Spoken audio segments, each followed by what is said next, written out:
எங்க ராஜி வீட்ல ரொம்ப சோகமா இருக்காங்க. ஏன்னா, தன்னுடைய அப்பா இப்படி ஒரு வார்த்தைய சொல்லி பேசிட்டாங்களேன்னு நெனச்சு ரொம்ப சோகமா இருக்கிறப்போ, எங்க மீனா வந்துட்டு உட்காந்துருக்காங்க. "அப்படியா ராஜி பேசினாங்கன்னு?" சொல்லி கேட்டுட்டு இருக்கேன். "ஆமா. ஆனா மாமா கடையில எவ்வளோதான் வேலை இருந்தாலும் எனக்கு ஆறுதல் சொல்றதுக்காக அதையெல்லாம் விட்டுட்டு ஓடி வந்தாருக்கா. அவர்கிட்ட எவ்வளோ கோவம் இருக்கோ, அதே அளவுக்கு பாசமும் இருக்குக்கான்னு" சொல்ல, "ஆமா ராஜி" அப்படின்னு எங்க மீனா 2 பேரும் பேசிக்கிட்டு இருக்காங்க. இதெல்லாம் கேட்ட கோமதிக்கு ஒரு பக்கம் ஒரு சந்தோஷம் இருந்துட்டே இருக்கு. என்னதான் இவங்க அவர் மேல கோவப்பட்டாலும் அவர் வைக்கிற பாசத்தையும் புரிஞ்சுக்கிறாங்கல்ல, அது வரைக்கும் சந்தோஷம் அப்படின்னு நினைச்சிட்டு இருக்காங்க. மொத்தமா வெறுத்து ஒதுக்கலைல, இவங்களாலேயே இந்த குடும்பம் கண்டிப்பா ஒத்துமையா இருக்குன்ற ஒரு நம்பிக்கை எங்க கோமதிக்கு வருது. அப்பதான் கிச்சன்ல இருந்துட்டு டீ எல்லாம் போட்டுட்டு இங்க அவங்க 2 பேருக்காக எடுத்தாந்து கொடுத்துட்டு அத்தைக்காகவும் எடுத்தாந்து வச்சுட்டு இங்க வந்து உட்கார்றாங்க தங்கமயில். என்ன 2 பேரும் அவ்வளோ சீரியஸா பேசிக்கிட்டு இருக்கீங்க? என்கிட்ட எல்லாம் நீங்க பேச மாட்டீங்களா? எப்பயுமே நீங்க மட்டும் தனியா ரகசியம் பேசுற மாதிரி பேசிக்கிட்டே இருக்கீங்கன்னு சொல்ல, நாங்க தனியாலாம் பேசல. நீங்க தான் தனியாவே இருக்கீங்க. எப்போதுமே கிச்சன்லயே இருக்கீங்க. அத்தை கூட கொஞ்ச நேரம் ரெஸ்ட் எடுக்க சொன்னாலும், நீங்க அந்த கிச்சனையே கட்டிட்டு இருக்கீங்களே தவிர, எங்க கூட வந்து உட்கார்ந்து பேச மாட்றீங்க. நியாயமா பார்த்தா நாங்க தான் உங்க மேல கோச்சுக்கணும். என்னமோ நீங்க எங்க மேல கோவப்படுறீங்களேன்னு மீனா சொல்ல, அப்படி இல்ல. வீட்ல கூட நான் இப்படித்தான் சமையல் பண்ணிட்டே இருப்பேன். என்னால எங்க கிச்சனை விட்டு வெளியிலயே வர முடியாது. எனக்கு அத நான் ரொம்பவே பிடிச்சு போயிடும் அப்படின்னு சொல்றாங்க. அதுக்காக இப்படியாங்க இருப்பாங்க?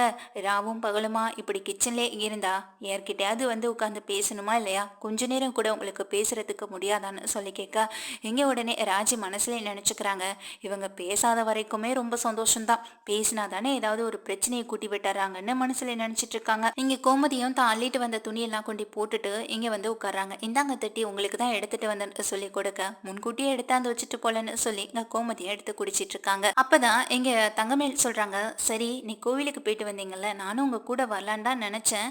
ஆனா வர முடியல. வேலையெல்லாம் இருந்ததா? இன்னொரு நாள் நம்ம எல்லாரும் ஒன்னாவே போயிட்டு வரலாம் அப்படின்னு சொல்றாங்க. சரி போகலாம். இப்போ டீயை குடி அப்படின்னு சொல்லிட்டு இங்க தங்கமயில பார்த்து கோமதி சொல்ல, எல்லாருமே சேர்ந்து நல்லா பேசிட்டு டீ குடிச்சிட்டு இருக்காங்க. அப்போ தங்கமயில் தான் வந்துட்டு பிரச்சனையை ஆரம்பிக்கிறாங்க. என்னை யாரும் தப்பா நினைச்சுக்காதீங்க. நான் இப்படிதான் வந்துட்டு வெடுக்கு வெடுக்குன்னு ஏதாவது பேசிடுவேன். நான் வேணும்னுலாம் பண்றதில்ல. ஏதோ என்னை அறியாம தெரியாம பண்ற ஒரு விஷயம்தான். நான் எதுவும் தப்பா பண்ணிட்டா மன்னிச்சிருங்கன்னு சொல்ல, சேச்சே நான் அதெல்லாம் ஒன்றும் பெரிய விஷயமா எடுத்துக்கலங்க. அந்த நேரத்தில் எனக்கு கோவம் வந்துடுச்சு. அதனால தான் அப்படி பேசிட்டேன்னு சொல்ல, இங்கே மீனாட்ட கேட்குறாங்க, ஏன் மீனா உங்கள் வீட்டில் எத்தனை பேர் அப்படின்னு சொல்லி கேட்குறாங்க. நானும் எங்கள் அக்காவும், எங்கள் அக்காவுக்கு கல்யாணம் ஆயிடுச்சு. நான் எங்கள் வீட்டில் கடைக்குட்டி அப்படின்னு சொல்கிறாங்க. அப்படியா ராஜி உங்கள் வீட்டில் அப்படின்னு சொல்ல, நான் ஒரே பொண்ணு. எனக்கு சித்தப்பா வீட்டு அண்ணன் அப்படி இருக்கான் அப்படின்னு சொல்கிறாங்க. சித்தப்பா வீட்டு அண்ணனா அது எப்படின்னு சொல்லி கேட்க, அது ஒன்றும் இல்லைம்மா அப்படின்னு சொல்லி இங்கே கோமதி சொல்கிறாங்க.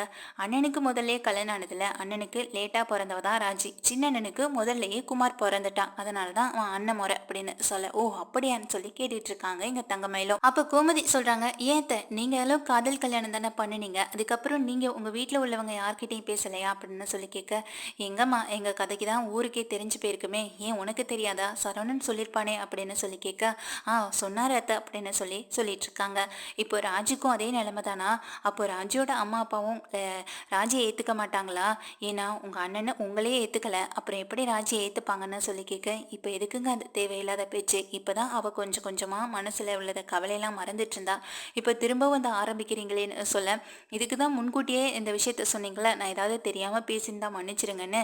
இப்போ பாருங்க தெரியாம பேசுற மாதிரியா இருக்குன்னு மீனா சொல்ல, ஐயோ மீனா நான் அதுக்காக சொல்லல, யதார்த்தமா சொல்ல வந்தேன், வேற ஒன்றும் இல்லைன்னு சொல்ல, இங்க மாமா எங்களுக்காக இருக்காங்க. மாமா எங்களை அப்பா மறையில இருந்து பார்த்துப்பாங்கன்னு சொல்ல, அப்போ என்னையெல்லாம் பார்த்துக்க மாட்டாங்களா? இப்போ ராஜி உங்க அண்ணன் பொண்ணுன்றதுனால தான் நீங்க இப்படி பேசிக்கிட்டு இருக்கீங்களா அப்படின்னு இங்க உடனே கோமதியை பார்த்து கேட்குறாங்க. எதுக்கு நீ இப்படி பிரிச்சு பிரிச்சு பேசுற? இந்த குடும்பத்தை பொறுத்த வரைக்கும் 3 பேரும் ஒரே மாதிரி தான் அப்படின்னு சொல்றாங்க. இல்லத்த எனக்கு தெரியும், மீனா இந்த வீட்டுக்கு முதல்ல வந்தவங்கன்றதுனால அவங்க மேல ஒரு மரியாதையும், ராஜி உங்க அண்ணன் பொண்ணுன்றதுனால அவங்க மேல ஒரு பாசமும், நான் இந்த வீட்டுக்கு வேற எங்கேருந்தோ வந்த பொண்ணு தானே, அதனால தான் என்கிட்ட நீங்க அப்பப்போ கடுகடுன்னு நடந்துக்கிறீங்க நானும் கவனிச்சு தான் பார்த்துட்டு இருக்கேன்னு சொல்ல, நான் அதுக்காக அப்படியெல்லாம் சொல்லலை மயிலு. எந்த இடத்துலையும் எந்த விஷயத்தை எப்போ சொல்லணுன்ற ஒரு விவரம் தெரியணும்ல, அதுக்காக மட்டும்தான் அப்படி நடந்துக்கிட்டேன். மற்றபடி உன் மனசை கஷ்டப்படுத்தணுன்ற ஒரு எண்ணம்லாம் எனக்கு இல்லை அப்படின்னு சொல்ல, சரித்தன்னு சொல்லிட்டு இங்கே உட்காந்துருக்காங்க. ராஜி கேட்குறாங்க, நீங்கள் சின்ன வயசுலேருந்து இங்கே தான் இருக்கீங்களா ராஜி? அப்போது இந்த வீட்டுக்கெல்லாம் நீங்கள் வரமாட்டீங்களான்னு சொல்லி கேட்க, எங்கள் கதை தான் உங்களுக்கு இப்போ தானே அத்தை சொன்னாங்க, நான் எப்படி இந்த வீட்டுக்கு வந்திருக்க முடியும் அப்படின்னு சொல்கிறாங்க. இப்போ அங்கே ராஜி வந்துட்டு பேசிட்டு இருக்க நேரத்தில் தான் அப்போ கதிர் தான் வராங்க. கதிர் வந்துட்டு தங்கமயில் வந்து ராஜிட்ட கேட்குற ஒவ்வொரு கேள்வியையும் கேட்டுட்டே இருக்காங்க. அப்போ தங்கமயில் ராஜியை பார்த்து கேட்குறாங்க, அப்போ இந்த குடும்பத்தை பொறுத்த வரைக்கும் நீங்களும் அண்ணியன் தானா? என்னதான் சொந்த அத்தை சொந்த மாமாவா இருந்தாலும் உங்களுக்கு அவங்க கூட சேர்ந்து பழகுற விதமோ வாழுற விதமோ கொடுத்து வைக்கல. அந்த குடுப்பனே உங்களுக்கு இல்லைல்ல ராஜின்னு சொல்ல ராஜி இதை கேட்டு ரொம்ப ஃபீல் பண்ணுறாங்க. உங்களுக்கு என்னங்க தெரியும், சின்ன வயசில் நான் அதிகமாக ஃபீல் பண்ணியிருக்கேன். எங்கள் அப்பத்தை சொல்ல சொல்ல எங்கள் அத்தை கூட பேசாமல் இருந்துருவோமோன்னு நினச்சி ரொம்ப ஃபீல் பண்ணியிருக்கேன்னு சொல்ல, என்னடி சொல்கிற நீங்கள் கோமதி கேட்க, ஆமாம் அத்தை, சின்ன வயசில் அப்பத்தா உங்களை பற்றி நிறைய கதை சொல்லும். அதெல்லாம் கேட்கும்போது எனக்கு ரொம்ப ஆசையாக இருக்கும். எப்படியாவது இந்த குடும்பத்தோட ஒன்று சேர்ந்துட மாட்டோமோன்னு நினச்சி நான் ரொம்ப ஃபீல் பண்ணியிருக்கேன் அத்தை அப்படின்னு சொல்கிறாங்க. இதை கேட்ட கோமதி ரொம்ப ஃபீல் பண்ணிட்டு இருக்க. அப்போது எங்கள் தங்கமேல் சொல்கிறாங்க, ஏன் ராஜி கடைசி வரைக்கும் எங்கள் அத்தை கூட அவங்க அம்மாவோ இல்லை அவங்க அண்ணனோ பேசாமல் இருக்கிற மாதிரி உங்கள் அம்மா அப்பா 2 பேருமே பேசாமல் போயிட்டா என்ன பண்ணுவீங்க? அத்தை படுற அதே கஷ்டம் உங்களுக்கும் இருக்கும்ல அப்படின்னு சொல்லி இங்கே மேலும் மேலும் கஷ்டப்படுத்த, ஏங்க உங்களுக்கு ஒரு தடவை சொன்ன புரியாதா? திரும்ப திரும்ப அவளோட மனசை எதுக்காகங்க கஷ்டப்படுத்துறீங்கன்னு சொல்லி இங்கே மீனாவும் கேட்குறாங்க. ஐயோ நான் அதுக்காக சொல்ல வரல, சும்மா தெரிஞ்சுக்கலான் தான் கேட்க வந்தேன் அப்படின்னு சொல்லி மடையடிச்சு பேச, இங்கே தங்கமையில் திரும்ப அதோட வாயை மூடிட்டு இருக்காம இங்கே ராஜிட்ட கேட்குறாங்க. ஆமாம் ராஜி, நீங்கள் ஒரு தடவை கூட எங்கள் அத்தை வீட்டுக்கு வந்தது கிடையாதா? ஒரு ஃபோட்டோஸ் கூட எடுத்தது கிடையாதா? இப்படி எதுவுமே இல்லாமல் எப்படி பேசாமல் இத்தனை வருஷ காலமாக இருந்தீங்க? ஒரு சின்ன ஃபங்க்ஷன்னா கூட நாங்கள்லாம் எங்கள் அத்தை வீட்டுக்கு போவோம். எனக்கும் அத்தையெல்லாம் இருக்காங்க தெரியுமா? அவங்கெல்லாம் வெளியூரில் இருக்காங்க.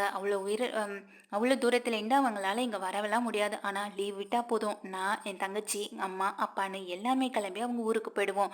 அங்கே எல்லாரும் ஜாலியாக இருப்போம் தெரியுமா அப்படின்னு சொல்லி இங்கே வந்து தன்னுடைய ஃபேமிலியை பற்றி பெருமையாக பேசிக்கிட்டு இருக்காங்க. இதை கேட்டு எங்கள் ராஜுக்கு ரொம்பவே ஃபீல் ஆகுது. ராஜி ஃபீல் ஆகுறத பார்த்து எங்கள் கதிரால் தாங்கிக்கவே முடியல. உடனே கதிர் உள்ளே போகிறாங்க. உள்ளே போயிட்டு வெளியில் வர கதிர், இந்த ராஜி அப்படின்னு சொல்லி இதை காட்டு அவங்கள்ட்ட அப்படின்னு சொல்லி கொடுக்குறாங்க. என்ன இது, என்ன கதிர் எதுவும் வாங்கிட்டு வந்தியான்னு சொல்லி கேட்க, இல்லை முதல்ல நீ வாங்கி பாரு உனக்கு தெரியும்னு சொல்ல இங்கே ராஜி வாங்கி பார்க்குறாங்க. என்னென்னு அவங்களுக்கு தெரியவே இல்லை. உடனே இந்த ஃபோட்டோ வந்துட்டு இங்கே கோமதி வாங்கி பார்க்குறாங்க. கோமதி இதை பார்த்த உடனே பயங்கர சந்தோஷப்படுறாங்க. இத்தனை வருஷ காலமாக இதை காணும் காணும்னு நான் தேடிட்டு இருந்தா இதை நீ தான் எடுத்து வச்சிருந்தியாடா அப்படின்னு கேட்குறாங்க. ஆமாம்மா, சின்ன வயசில் நம்ம எல்லாரும் ஒன்றா எடுத்த ஃபோட்டோ தான், எனக்கு எப்படி மறந்து போகும். ஆனால் அதுக்கப்புறம் இதை வச்சு அப்பா எவ்வளோ பெரிய பிரச்சனையை உங்ககிட்ட பண்ணார். அதனால தான் எங்கள் கோவத்தில் இதெல்லாம் எடுத்து கிழிச்சு போட்டுருவாரோன்னு நினச்சி நீ இதை பார்த்து கிழிச்சு போட்டார்னா நீ ரொம்ப கஷ்டப்படுவல்ல, அதுக்காக தான் இந்த ஃபோட்டோவை நானே வச்சுருந்தேன் பீரோவில் அப்படின்னு சொல்கிறாங்க. இதை கேட்டு எங்கள் கோமதி பயங்கர சந்தோஷமாக, என்னத்தை என்ன ஃபோட்டோ இது அப்படின்னு சொல்லி எங்கள் ராஜியும் மீனா தங்கமேல்னு எல்லாரும் கேட்க, இந்தா மீனா அப்படின்னு சொல்லி மீனாட்ட கொடுக்குறாங்க அந்த ஃபோட்டோவில் கோமதி. அதுக்கப்புறம் கோமதி பக்கத்தில் எங்கள் பாண்டியன், அப்புறம் பாண்டியனுக்கு பக்கத்தில் கீழே கதிர், செந்தில், சரவணன் அவங்க பொண்ணுங்க 2 பேருமே இருக்காங்க. ஆனால் இங்கே வந்து ஆனால் அதே நேரம் கோமதி எங்கள் அரசியை தூக்கி கையில் வச்சிருக்க, எங்கள் பாண்டியன் ஒரு பொண்ணை தூக்கி கையில் வச்சிருக்காங்க. யாருக்கு இது அப்படின்னு சொல்லி கேட்க, அதுதான் ராஜின்னு சொல்ல ராஜி இதை கேட்டு ரொம்ப சந்தோஷப்படுறாங்க. என்னது சொல்கிறீங்க ராஜியா அப்படின்னு ஆச்சரியப்பட்டு கேட்குறாங்க. ஆமாம், அன்னைக்கு கோவிலுக்கு எங்கள் அன்னைக்கு கோவிலுக்கு என் அம்மாவும் அண்ணியும் வந்திருந்தாங்க. அப்போ தான் ராஜியை முதலையாக பார்த்தேன். அவளை தூக்கி கொஞ்சணும்னு எனக்கு அவ்வளோ ஆசையாக இருந்தது. ஆனால் என்ன பண்ணுறது, இவர் அந்த வீட்டு குடும்பத்தோட சகவாசமே வச்சுக்க கூடாதுன்னு சொன்னார். அந்த வீட்டில் உள்ளவங்களுக்கும் என்னைட்டு குழந்தைய காட்டணும்னு ரொம்ப ஆசை. அதனால தான் யாருக்கும் தெரியாமல் எங்கள் ராஜியை அன்னிக்கிட்டேருந்து வாங்கிட்டு வந்த கையோட யார் என்னென்னலாம் கேட்டார். ஏன்னா அவர் எங்கே இந்த குழந்தைய பார்த்துருக்காரு, எதிர்த்த வீட்டில் இருந்தாலுமே 7 கூட பார்க்க மாட்டார். காலைல கடைக்கு போனால் நைட்டு தான் வருவார். அதனால ராஜியா முழுசா கூட பார்த்தது கிடையாது. அப்பதான் ராஜியை தூக்கி நான் கொஞ்சிட்டு இருந்தப்போ இவரும் பக்கத்துல வந்தாரு. குடும்பமாக்கு சேர்ந்து கோவிலுக்கு வந்திருக்கோன்னு சொல்லிதான் போட்டோ எடுக்கிறதுக்காக போட்டோகிராஃபரை கூப்பிட போயிருந்தாரு. அந்த நெட்ல தான் நான் ராஜியை தூக்கிட்டு வந்துட்டேன். ராஜியை தூக்கிட்டு வந்து நான் கொஞ்சிட்டு இருந்த நெட்ல யார் என்னன்னு கேட்டப்போதான் என் ஃப்ரெண்டோட குழந்தைன்னு சொல்லி சமாளிச்சு நாங்க எல்லாருமே சேர்ந்து ஒன்னா போட்டோவும் எடுத்துக்கிட்டோம். ஆனா கடைசியில என்னாச்சு தெரியுமா, வீட்டுக்கு வந்த கையோட இவ என்னடானா வீட்டுல இருந்து தவழ்ந்து வெளியில வந்துட்டா. இந்த குழந்தைய பார்த்த அதிர்ச்சியில அவரு ரொம்ப என்கிட்ட சண்டை போட ஆரம்பிச்சிட்டாரு. உன் அண்ணன் குழந்தைய தான் தூக்கி அங்கே கோவிலில் வச்சிட்டு இருந்தேன்னு சொல்லி வீட்டில் பெரிய பிரச்சனையாயிடுச்சு. அந்த ஃபோட்டோவை கேட்டு கூட என்கிட்ட சண்டை போட்டாரு. ஆனால் அந்த ஃபோட்டோ எங்கே தான் போணுச்சுன்னு நானும் தேடியெல்லாம் பார்த்தேன். அவர் கேட்டால் எடுத்து கொடுத்துடலான் தான் இருந்தேன். ஏன்னா அந்தளவுக்குள்ள சண்டை போட்டாரு. கடைசியில் இவெல்லாம் எடுத்து வச்சிருக்கான் அப்படின்ற மாதிரி இங்கே கோமதி ஒரு கதையை சொல்ல, இதை கேட்ட இங்கே மீனாவும் சரி ராஜியும் சரி அதிர்ச்சி ஆகுறாங்க. இப்போ சொல்லுங்கங்க, ராஜி இந்த குடும்பத்தோட ஒட்டவே இல்லைன்னு சொன்னீங்க, இப்போ பார்த்தீங்களா சின்ன வயசுல இவங்க எல்லாரும் ஒன்றா அடைந்ததுக்கான ஒரு சந்தோஷமான ஒரு பொக்கிஷன் தாங்க இதுன்னு சொல்லி இங்க காட்டுறாங்க. தங்கமயிலும் ஒரு மாதிரி ஒரு முகத்தை வச்சுக்கிட்டு அந்த ஃபோட்டோவை பார்க்க அதை ராஜிகிட்ட கொடுக்குறாங்க. ராஜி அதை வாங்கி பார்த்து ரொம்ப சந்தோஷப்படுறாங்க. இது நானா அத்தை அப்படின்னு சொல்லி ஆச்சரியப்படுற ராஜி, இது எனக்கு ரொம்ப சந்தோஷமா இருக்குத்த, இதை நானே வச்சுக்கட்டுமான்னு சொல்லி கேட்க, இங்கே கதிர் சொல்கிறாங்க, உனக்காக தான் இதை எடுத்துகிட்டு வந்தேன், யார் முன்னாடியும் நீ வந்து கஷ்டப்படக்கூடாதுன்றதுக்காக தான் இப்போ இந்த ஃபோட்டோவை உங்ககிட்ட எடுத்துகிட்டு வந்து கொடுக்குறேன், நீ இதை பத்திரமா வச்சுக்கோ அப்படின்னு சொல்லி கொடுக்குறாங்க. அதை வாங்குற ராஜ்யம் எடுத்துகிட்டு வேகமாக ரூம்குள்ளே போக, பாத்தி இல்லடா எவ்வளோ சந்தோஷப்படுறான்னு அப்படின்னு சொல்கிறாங்க.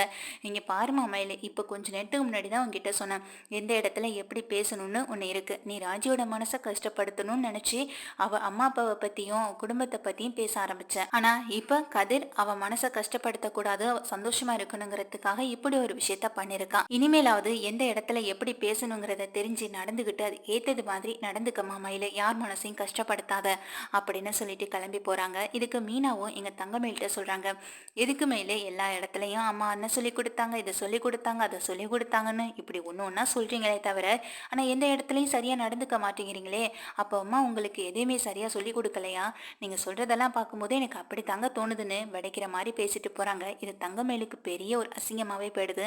எதுக்கு அண்ணி, எதுக்காக இப்போ நீங்கள் ராஜியை கஷ்டப்படுத்துனீங்க, ராஜி கஷ்டப்பட்டா என்னால் அதை பார்த்துட்டுலாம் சும்மா இருக்க முடியாது, இனிமேல் ராஜிக்கிட்ட மனசு கஷ்டப்படுத்துகிற மாதிரி என்றைக்குமே பேசாதீங்க, அன்னைக்கு என்னடானா டியூஷன் விஷயத்தை சொல்லி அவன் மனசை கஷ்டப்படுத்துனீங்க, அப்பாட்ட திட்டு வாங்க வச்சிங்க, அழ வச்சிங்க, இன்னைக்கு அவங்க அம்மா அப்பாவை பற்றி பேசி இன்னமும் அவளை கஷ்டப்படுத்துறீங்க, எதுக்கு இந்த தேவையில்லாத வேலை, உங்கள் வேலை என்னமோ அதை மட்டும் பாருங்கன்னு சொல்லிட்டு கதிரும் போக, இங்கே சாதாரணமாக பேச உட்காந்தா எங்கள் தங்கமேலு அது எங்கெங்கேயோ வார்த்தைகள் எல்லாம் போய் இப்போ கடைசியில் அசிங்கப்பட்டு நிற்கிறது தான் மிச்சம்.